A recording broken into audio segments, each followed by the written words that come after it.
one of the coolest, kind of funniest stories as far as animals, orcas.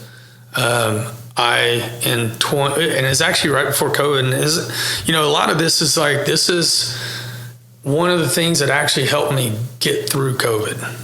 Because I was going through a really hard time in COVID with the divorce and, kids, not seeing my kids much because of the COVID. And it helped me get through COVID. But I went to 2020, March of 2020, I was in Cabo. And I had a friend who's a photographer. She travels all over the world and doing wildlife. And I had told her I was going to be in Cabo because she's kind of from that area. And I was saying, hey, what's there to do? And she said, I'm going to come out. She goes, get an underwater housing. We're going to go photograph mako sharks. And I was like, really? I was like, okay. So I rent this house underwater. Never done any kind of underwater photography at all. Never had any desire to do underwater photography. So I get this housing, and I have my camera there, and it's a cheap rented housing, and my Zoom's not working, and I was like, okay, whatever. So we go out, and we're on this boat, and they're chumming the water, and they're throwing fish guts in and everything, trying to get these makos. And he's talking, and the guy's like, okay, they're like great whites on cocaine. They're super fast, they're electromagnetic sense. So they're going to come to your, they're going to attack your dome. You have to keep your dome and your fins in between you and never take an eye off them. I'm like, dude, I only got one eye.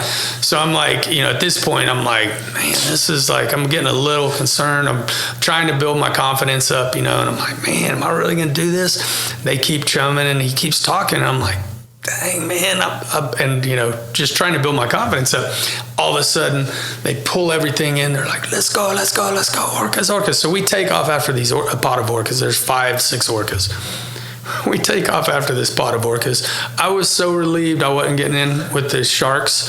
We caught up to orca. He's like, in the water. I jumped in immediately with the orcas. And I'm sitting there, I hit, and I'm underwater, and I'm photographing, and there's like 5 coming straight to me, and there's one big one right in front of me. And I'm like, whoa, this is amazing. This is incredible. I'm shooting, and I look over, and I was at the front and the back, and everybody else was at the back of the boat.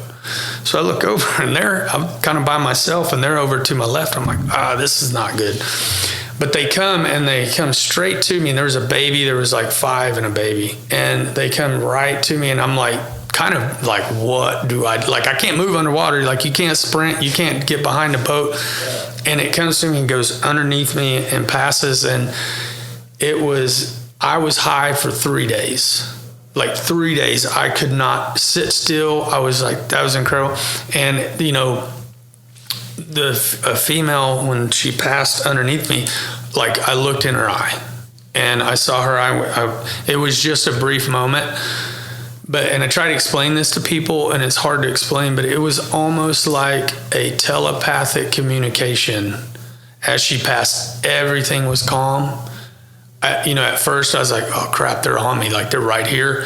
And then everything disappeared. I saw that eye go by, and it was like there was this communication, like, hey, everything's good, everything's calm, we mean no harm. There's never been any attacks on orcas outside of captivity, and it was just an amazing experience. I've gone back twice for orcas, and I've not got back on them. So I'm going in June to La Ventana. I'm going to be on a 45-foot catamaran for 6 nights, live aboard on the ocean, and we're going for it.